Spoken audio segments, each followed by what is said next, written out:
Wife tries to force husband's family to sell their grandfather's cabin to buy her out in divorce. The brother of a good friend of mine went through a divorce last year. The divorce was fairly messy. His soon-to-be ex-wife was trying to get as much as she could.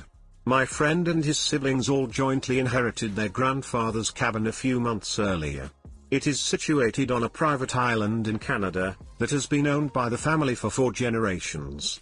It's about 5,000 square feet, and easily worth over $3 million, and their grandfather had several unexpected private offers over that value, all refused with no interest in selling. The family was notified by her lawyer that she was requesting payment to buy her out of her 1/6 ownership, each sibling owning 1/3, and she was trying to claim half of her husband's share. They tried to discuss a few alternatives, such as giving her a 1/6 right to usage, but no ownership. She declined, apparently intent on forcing them to sell it, knowing none of them could afford to front the money to their brother to keep the cabin in their ownership. Their lawyer, a family friend, did a bunch of work to find a favorable solution for them. In looking over the grandfather's will, he discovered that the divorcing brother did not in fact own any part of the island with the cabin on it. It seemed that their grandfather bought up a bunch of other islands nearby the cabin, and willed them to his grandchildren separately. He only owned a small nearby island, made up of rocks and gravel. Not big enough to build on, and not worth any money at all. Not wanting to give her anything at all, they made her an offer, attempting to look like they were giving her more than she deserved, and with the appearance of being desperate to keep ownership of the cabin, to give her 75% usage rights of the island, for 25 years, with no ownership.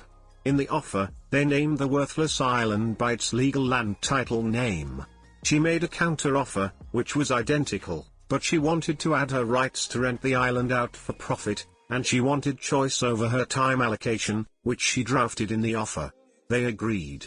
Apparently her new boyfriend was more interested in the cabin than the money. They mailed her a set of keys for the cabin. They were keys for a master lock for their life jacket storage box on the dock at shore, as well as a fake key with a bright yellow floating foam keychain, to give her the impression that there would be a boat available to get to the island.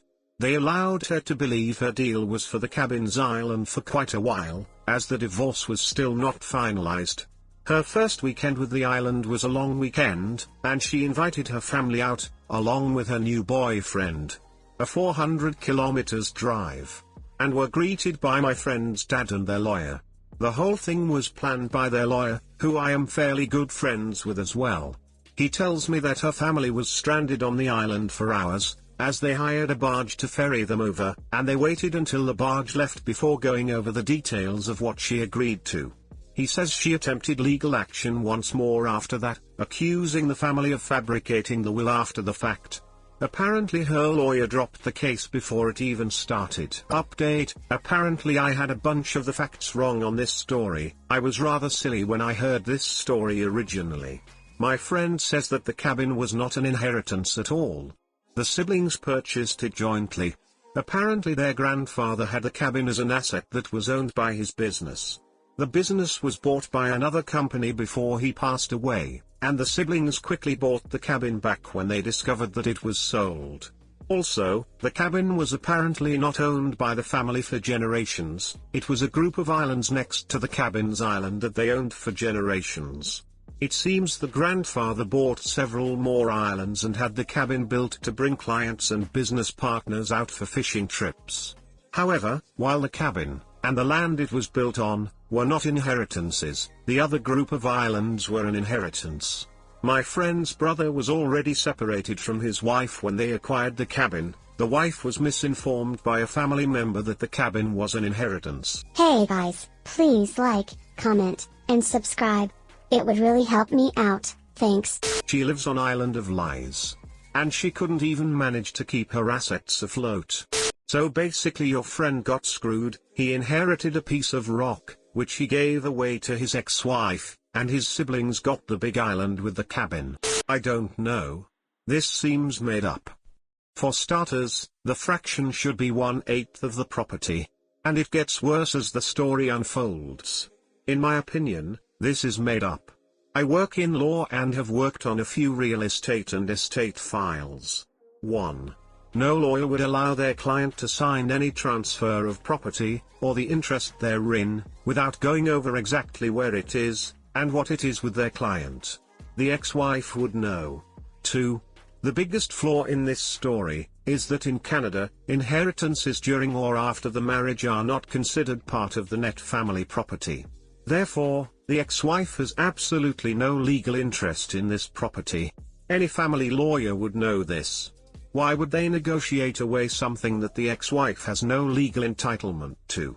The exception is if it was used by the spouse or if it was treated as a matrimonial home, neither of which are the case here. If there is anything that my months of excessive following r/LegalAdivce has taught me, it's that inheritance, as long as it is kept separate, is not considered shared marital property, and can in no way be split during a divorce. And partial ownership of a cabin is pretty much impossible to share, unlike money which can be added into a joint bank account. The whole thing is just bullpoop. I actually thought this would be a LegalAdivce post, because the answer is so clear-cut: wife gets nothing, end of story. No lawyer would even try to enforce a claim over the land. I have absolutely no ducking tolerance for people who get divorced and then try to go after their ex's inheritance or items/property that have been in their family for a long time. And then the attorney broke out in applause and gave her $100. The real kicker: you want to know the name of that island? Albert Einstein.